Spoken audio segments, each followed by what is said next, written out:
और हमारे 2 हम पे लागू और तुम 4 और गिनते रहो, ऐसे नहीं होगा।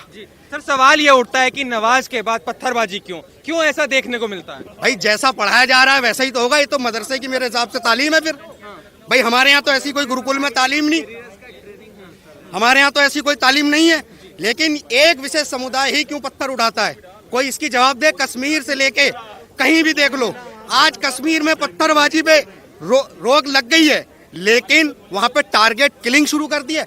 आज कानपुर के अंदर जो पत्थर उठाया है वहां पर टारगेट किलिंग की गई। क्यों? नाम पूछ के, नाम पूछा, भाई तेरा क्या नाम है? अब्दुल। हट जा। तेरा क्या नाम है? राम। ले। क्यों?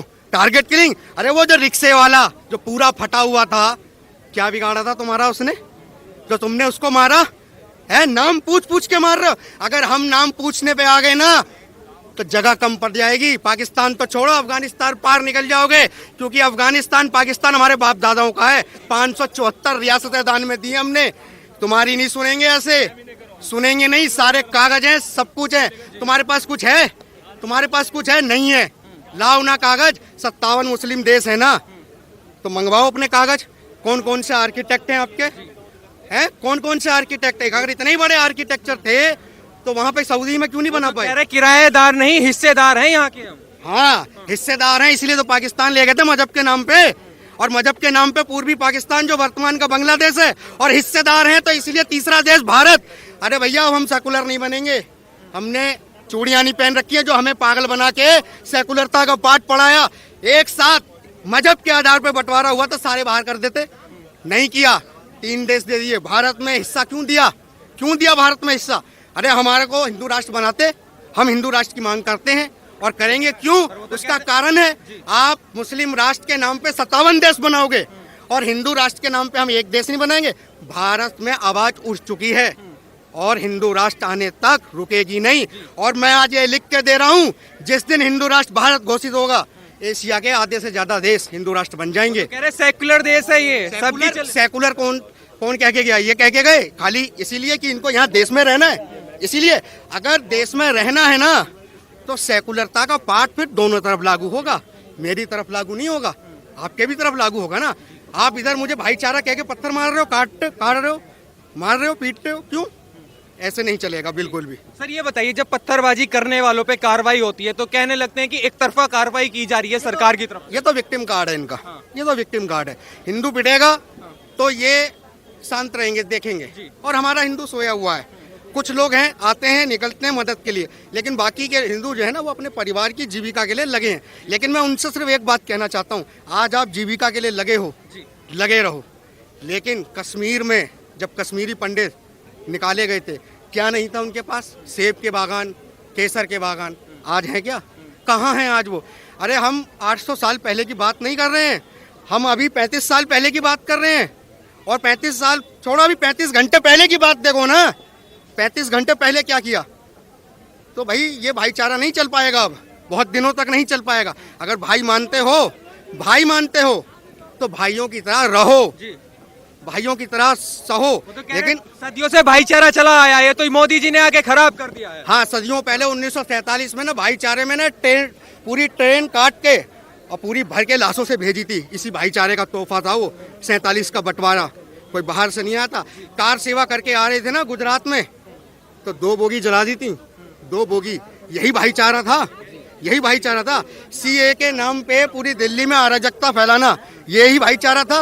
सीए के नाम पे दिल्ली को बंधक बना लेना शाहीन बाग में, यही भाईचारा था। सबका अधिकार है कहने का और प्रोटेस्ट करने का। जाओ ना जंतर मंतर पे। ये दिल्ली को बंधक क्यों बनाते हो? ये सड़कों को बंधक क्यों बनाते हो? लड़ना नहीं आता क्या?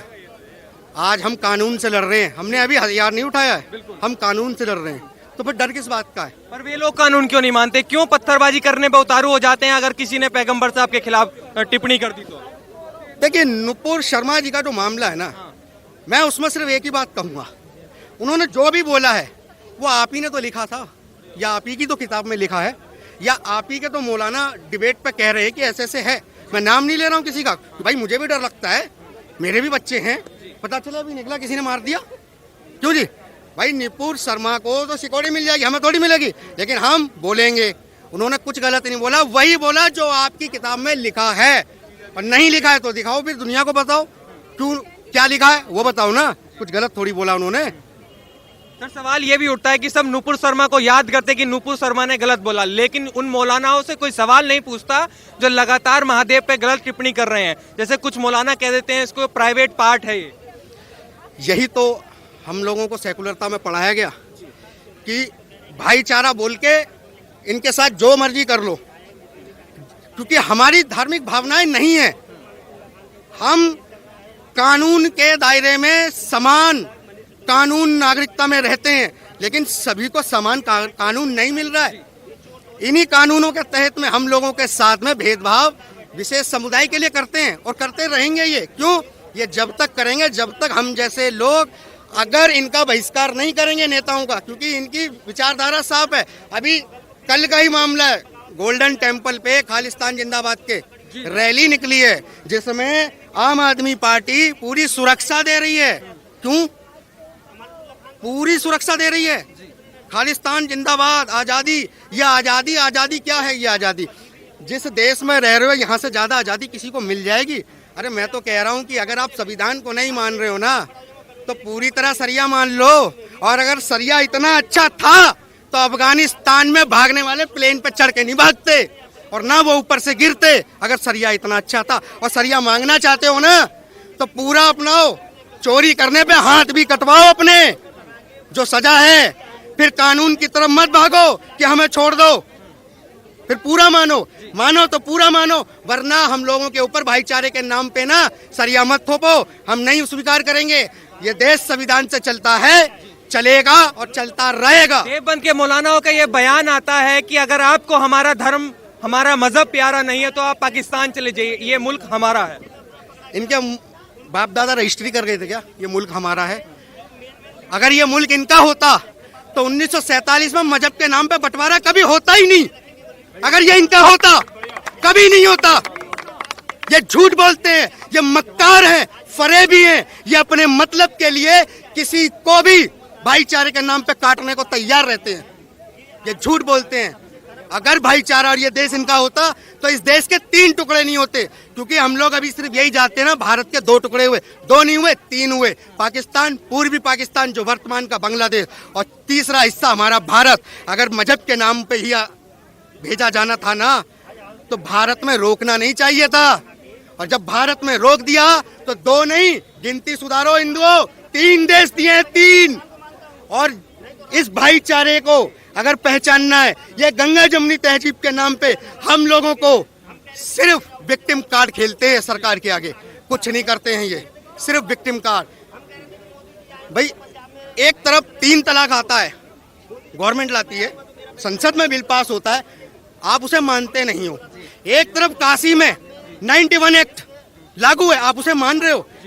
या तो आप बेवकूफ हो या हम पागल हैं, अंधे हैं, जो हमें दिख नहीं रहा। अरे वो चाय की दुकान पे नहीं बना था 3 तलाक का मामला, सीए का मामला, किसान का, किसी चाय की दुकान पे बनाए गए थे। वो भी संसद में पास हुए हैं बिल।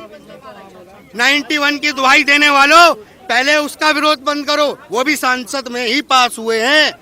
अगर भाईचारा और ये देश आपका, तो फिर अकेला हिंदू बेचारा क्यों?